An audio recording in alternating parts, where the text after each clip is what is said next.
What is up, my ducks and drakes? Welcome to the Credit Lake, and today we are reading Chapter 9 of The Awful Battle of the Pekes and What's Possible by Me. If you'd like to follow along, I have links to this story on AO3, Wattpad, and fanfiction.net in the description below.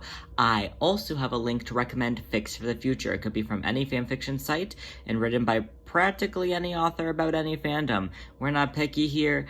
I just like reading stories that you guys also enjoy, because these are for you. With that being said, here is Chapter 9, 1 step forward, 2 steps back. Jellicle quietly continues to move medicines around and pack her bag, letting Jenny's words bounce around in her head with conviction. As much as she felt she needed to stay and help Munkustrap, she knew she couldn't. Since the Jellicle Ball, Demeter had been in panic mode, refusing to leave the den, struggling to sleep, and since Monk went on his own fear-induced power bender, it was Jellilore's job to take care of Demeter. She wasn't much trouble. In fact, Jelly mostly just felt bad for the poor girl. All of this and her boyfriend couldn't even come home to her, but as much as Jelly wanted to be, she couldn't be upset at Munkustrap either. He was just as broken by the hidden paw. The difference came in the way that they dealt with it. "Should I tell Demeter about Munkustrap?" Jelly said, heading towards the den's entrance. "If she's in the right headspace to handle it, I'd say go for it. She's an adult, she deserves to know what's going on." Jelly nodded, slinging her travel pack over her shoulder and heading out the door. She was hit with the sun shining up from the east like a slap to the face, eyes immediately squinting at the rays. The medical den wasn't far from Monk and Demeter's, since both were integral to the tribe.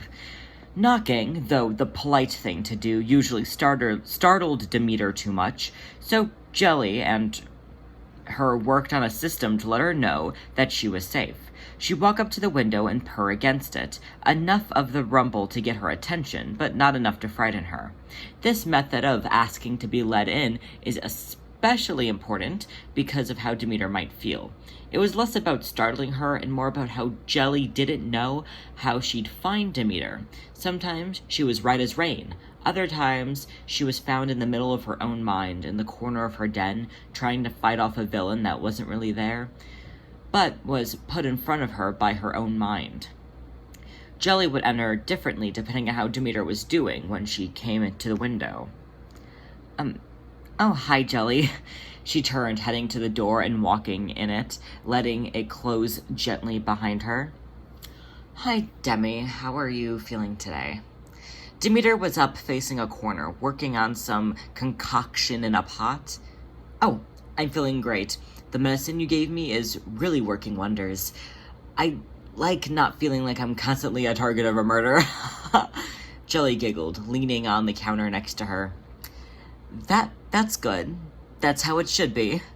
Silence fell over the two as Jelly let her smile fade from her last comment. "You know, Demi, I have some good news and some bad news. Are you comfortable enough to hear it?" Demeter stopped what she was doing. Her smile, that was directed to the bubbling pot below her, now turned into a line as she lifted her head to look at Jelly. "I have to give the bad news first, though, then the good news can be the light afterwards." Jelly's mouth flatlined with her eyebrows. The bad news doesn't make sense without the good news, so I kind of have to tell you the good news first."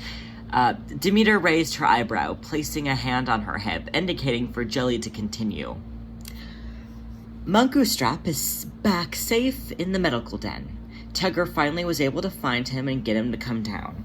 Demeter tripped on her own breath. "Jellicle, that's wonderful. It's been nearly a week. Is he not coming home?" Jelly let the question ring out as she took a deep swallow, trying to get a hold of herself enough to prepare for however Demeter is going to react. "The bad news is he is not very well. He deprived himself of food and water and sleep. All of it since the ball." Demeter cut Jelly off. "He didn't eat or sleep the night before the ball either." Jelly's eyes went wide as she rolled them, letting her annoyance slip through her face. At least you know the type of man he is. Demeter stopped stirring the pot, pulling her paw up to her mouth to nibble on her claws. How is he looking? On the verge of death or just showcasing his stupidity? Jelly lifted her paw up, gently gripping the paw at Demeter's mouth and pulling it down, holding it to her and letting her paw pad stroke her fur gently. He was just barely holding it together, but he'll be just fine. It took him a lot of strength just to eat. Then he fell asleep right after. I reckon that once he has the energy to keep his eyes open and his back straight, he'll be hungrier than a horse. We'll return him to the den when he's ready. I'm unsure of how long that will take, though. If we send him out too soon, he may not be prepared and just try to work himself to death again. Demeter nodded. She has been working through her own stuff after her PTSD was re-triggered by the McCavity attack, but she's been doing a lot better compared to a week ago. I'm just glad he's in good paws. Jelly took her other paw in her other hand, the two now facing each other, holding their paws affectionately. If you'd like to visit him, you're always welcome to swing by the med den. Demeter stumbled back, her tail being crushed between her and the counter. I can't go out there. I could be taken. Jelly simply walked back up to her and held her tightly in her arms. Nothing is going to get you. If you ever want to visit, I'd even be happy walking you there, just to stretch your legs. I promise you'll be safe. Demeter, for sure, felt safer in the reach of Jelly Lorum, but knew she was no match to the physical and magical feat that was McCavity. No amount of Jelly Lorum being with her on a walk would make her feel safer to go out, but being in her arms in the kitchen sure did ease her thoughts.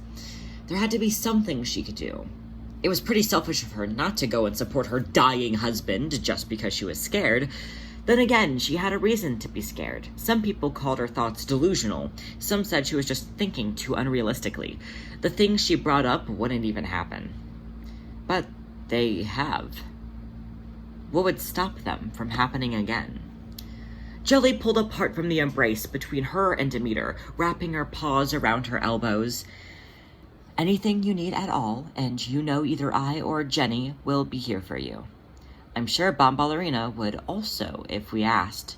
Or any cat, for that matter. Say the word and we'll be there for you. Demeter took a deep breath. Thank you. That means a lot. Does Munkustrap need anything? Jelly set down her medical bag on the table, going through its contents. Realistically, he should be sleeping right now, and Tugger went out to get him things. So, we should be okay. I know you love him, but try not to worry too much. I promise you he's okay, just a bit lacking in the common sense department. That made Demeter giggle. He's always thrown away himself at things he couldn't handle. That's just the Munkustrap way. Jelly sighs in exacerbation. Oh, tell me about it. When he was a kitten, he always took things too far. We told the kids to go play. He'd bounce a ball up and down in the same spot. He wouldn't interact with the others or take any breaks. When we asked him about it, all he said was, "You told us to play, not talk to others. I am playing." So, we gave him instructions. We had to make them very detailed and give him any sort of freedom. Demeter lashed out into a full-fitted laugh now, the burdens of the last week feeling like nothing on her weighted shoulders. He still needs that kind of instruction. Maybe when he was given the job of Jellicle leader, there should have been some fine print saying he could do other things.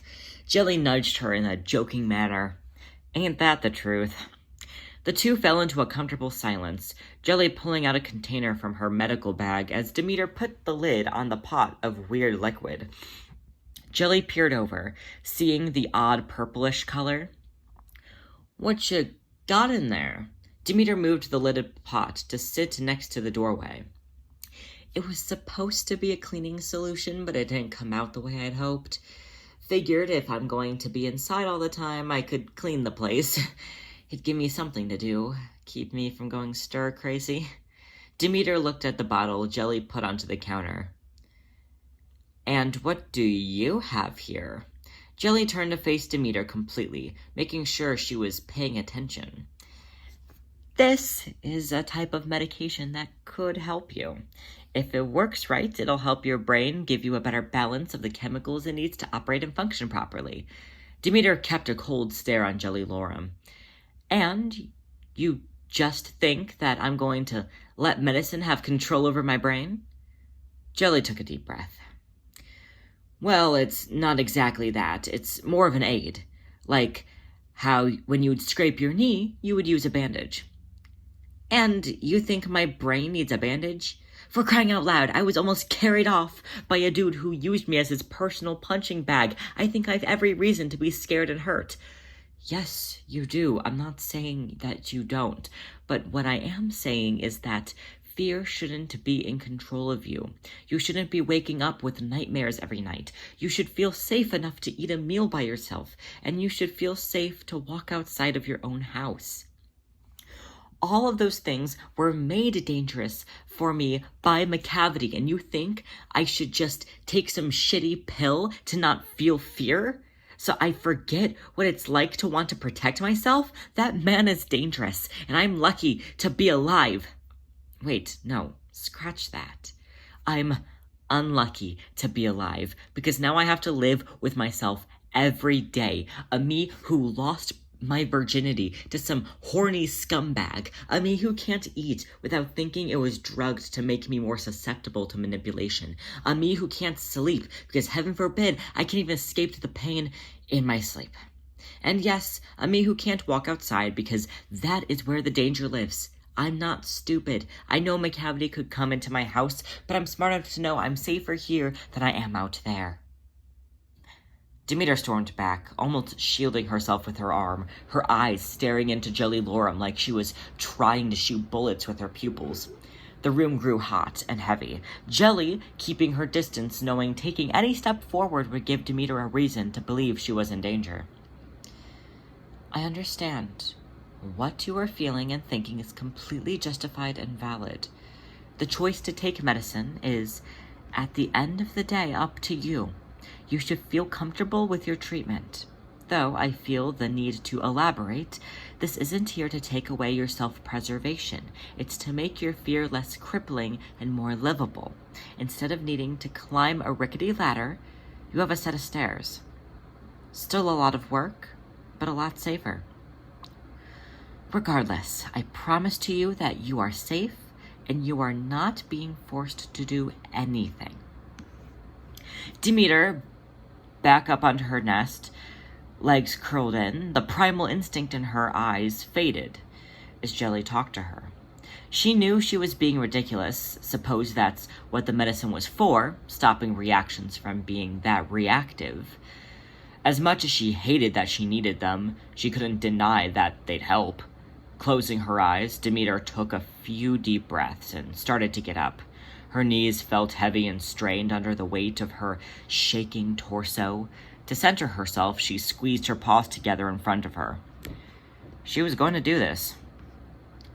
"Jelly, I'm sorry," was all she could muster to say as she went into her companion for a hug. Jelly took the embrace openly and petted the younger queen on the back. "There's nothing to be sorry for. I'm here for you." Demeter deflated and heaved in the queen's arms as she were about to cry. But she has cried so much in the past week and has grown so exhausted she could barely huff out the air already in her lungs. Demeter, after a few moments, lifted her head and picked up the bottle. "I'll do what's best, Jell. Thank you for your help. I know it'll take some time, but I have to get better." Jelly's smile irradiated with such warmth that melted any leftover cold doubt in Demeter's mind. "It's not a race, hun." Demeter's eyebrows raised. "It has to happen sometime soon if I want to have kittens and be a good mom to them." Jelly laughed, playfully, whacking Demeter on the shoulder. "We'll cross that bridge when we come to it." And with that, Demeter stared at the bottle, letting her damp paw pads take hold of the tightened lid, twisting it with light force. Immediately, a chalked air wafted into the room. Demeter took a whiff and recognized the smell as the smell of any ordinary pill that Jenny had filled her med room with. Any typical medicine. It was a clawing stench that reminded her of how big of a step this is, while also being familiar and comforting enough to cancel itself out. With the tips of her claws, she pinched the middles of the rounded tablet, lifting it out of the bottle, some of the dust on the sides of the container drifting onto the surface of her fur. She felt a sneeze tickle the edge of her nose, but it was never made to reach the surface. Then, to stop herself from stopping herself, Demeter hastily placed the tablet on her tongue, swigged some water, and swallowed it. No space for overthinking. Good job. I'm proud of you. Jellicle petted the top of Demeter's head, putting away all of her stuff into her bag. I better be getting going, though. I'm sure your boyfriend is being a bit needy right now, and Jenny probably needs the extra paws. Demeter nodded in understanding. She did wish to go see him, but understood that it was going to take some time. She had a better chance of waiting till he came back to the den than her going to visit him. So with that, Jelly slung the bag over her shoulder, planting a kiss on Demeter's forehead and heading out the door. Thank you so much for listening. I really appreciate your support, and if you'd like to be notified when the next chapter is uploaded, go ahead and hit that subscribe button and the notification bell to be notified when that next chapter does get uploaded next week on Wednesday. Yippee yippee. All the links to all of the things that I mentioned in the beginning are in the description, and much like Jellicle trying to get Demeter to leave her freaking den, do your best.